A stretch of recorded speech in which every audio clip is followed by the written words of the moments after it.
وإذ قال ربك للملائكة إني خالق بشرا من صلصال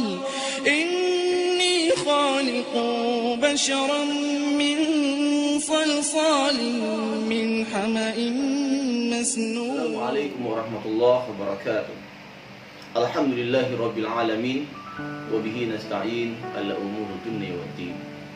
Asyhadu an la ilaha illallah wahdahu la syarika lah wa asyhadu anna Muhammadan abduhu wa rasuluh.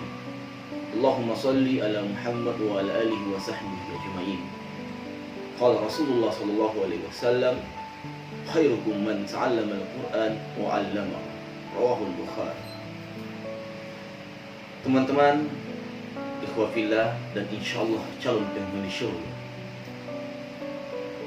Salah satu keutamaan menghafal Al-Quran adalah Allah akan mengangkat derajat kita.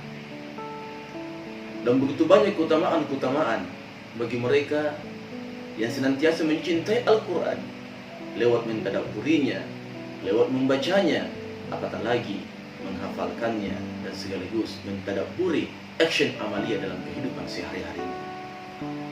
Nah, saya insyaallah akan memberikan motivasi kepada teman-teman dimanapun berada bahwa menghafal Al-Quran itu tidaklah sulit dan tidak mengenal berapapun usia kita, karena Al-Quran merupakan wahyu. Tentunya kita akan diberikan oleh Allah kemudahan untuk menghafalkannya. Baik, saya akan memberikan satu contoh di dalam surat Az-Zariyat. Tentunya teman-teman juga sudah mengenal berbagai macam metode atau tariqah untuk menghafal Al-Quran. Nah, di sini saya hanya memberikan satu metode yang bisa kita terapkan di dalam menghafal Al-Quran. Baik, kita akan awali dulu dengan membaca surat Al-Fatihah. Saya akan bacakan. A'udzu billahi minasy syaithanir rajim. Bismillahirrahmanirrahim. Alhamdulillahi rabbil alamin. Ar-Rahmanir Rahim. Maliki yaumiddin. Iyyaka na'budu wa iyyaka nasta'in. Ihdinas siratal mustaqim.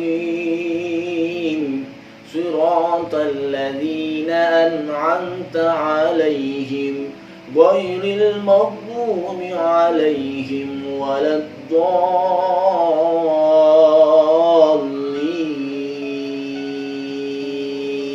Amin.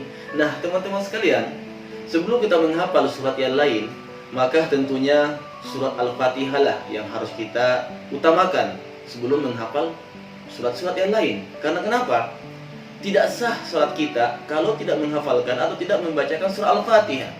Sebagaimana yang telah disabdakan oleh Rasulullah SAW, la sholata liman lam yaqra bi Fatihatil Kitab. Olehnya itu, sebelum kita menjadi seorang hafiz, menghafalkan 1 juz, 2 juz, 3 juz, atau bahkan hafiz 30 juz, maka kita awali dengan menghafalkan surat Al-Fatihah. Surat Al-Fatihah sebagai ummul kitab, Ummul Quran, As-Sab'ul Mathani, Asy-Syafi', dan begitu banyak nama-nama yang lain yang terdapat dalam Al-Quran ataupun mungkin dalam tafsir fi Zalailul Quran, nama-nama surat Al-Fatihah itu. Nah, sekarang saya akan memberikan contoh. Salah satu contoh yang bisa kita gunakan dalam menghafal Al-Quran yaitu dengan metode talaqi. Apa itu talaqi? Talaqi itu adalah kita memperdengarkan, kita membacakan kepada siswa atau kepada calon penghafal Al-Quran secara berulang-ulang, kemudian mereka mengikuti. Nah, itu yang dimaksud dengan talaqi. Dan teman-teman tahu kan, ketika Rasulullah SAW diperintahkan membaca surat yang pertama yaitu surat Al-Alaq, itu adalah talaqi yang digunakan kepada Jibril, dari Jibril kepada Nabiullah Muhammad SAW. Iqra, ma ana biqari, iqra, iqra. Nah, kemudian Nabi mengikutinya. Nah, inilah yang saya akan contohkan dalam surat Az-Zariyat juz 27. Baik, kita akan simak, perhatikan Al-Quran yang ada di samping saya, atau mungkin pemirsa bisa mengambil Al-Quran, bisa melihat di situ, atau mungkin bisa fokus pada yang ada di samping saya. Oke, saya akan mulai dengan Taus, dengan ayat yang selanjutnya. A'udzu billahi minasy syaithanir rajim. Nah, kita harus mengawali dengan Taus ketika baca Al-Quran, sebagaimana sabda Rasulullah SAW, fa idza qara'tal Qur'an fasta'idz billahi minasy syaithanir rajim. Maka apabila kalian membaca Al-Quran, maka membacalah Taus. Dan sigatu Taus hunaka sigatain. Dan bentuk Taus itu ada dua macam. Ada yang membaca a'udzubillahi samiil alim minasy syaithanir rajim, dan yang masyhur atau populer yang kita dengar adalah a'udzubillahi minasy syaithanir rajim. Baik, sekarang kita masuk pada contoh surat Az-Zariyat. Kadzalika ma antal ladzina min qablihim mir rasulin illa qalu sahirun aw majnun. Nah, ini mungkin terlalu panjang, ya kan? Nah, kita bisa membagi dua. Kalau misalnya ayat yang kita baca terdapat ayat yang panjang, maka kita bisa bagi dua. Atau mungkin sekaligus kalau ayatnya pendek, dan kita bisa ulang berkali-kali. Setelah kita memperdengarkan, jadi melalui al-istima' atau listening, ya. Jadi mereka memperdengarkan berkali-kali.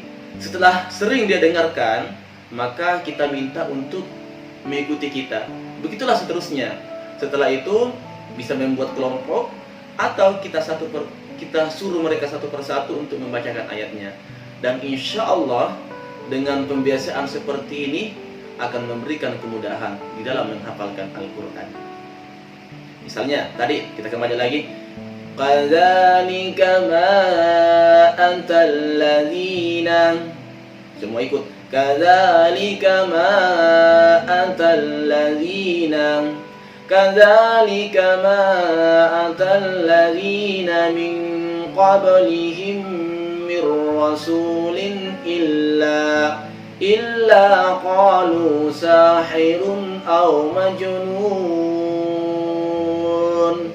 Bahkan kita bisa juga baca per kata. Kadzalika. Perhatikan, kadzalika ma atal ladzina min qablihim. Kita kembali lagi ke awal. Kadzalika ma atal ladzina min qablihim